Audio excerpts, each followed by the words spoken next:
এয়া মই আজি ব্ৰইলাৰ মাংস বনাই আছোঁ আৰু ইয়াতে মই কি দিছোঁ জানেনে? এটা আলু দিছোঁ আৰু বাকী বাঁহৰ গাজ আৰু বিলাহী, জিৰা, আদা নহৰু, তেজপাত ইমানখিনিয়ে। খাই কিন্তু বহুত সোৱাদ হয়, আপোনালোকেও এনেকৈ বনাই খাই চাবচোন।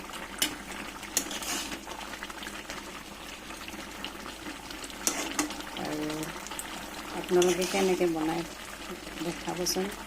মই আজি এনেকৈয়ে বনালোঁ আৰু খাই কিন্তু সোৱাদ হয় বহুত। আপোনালোকেও খাই চাব এনেকৈ বনাই।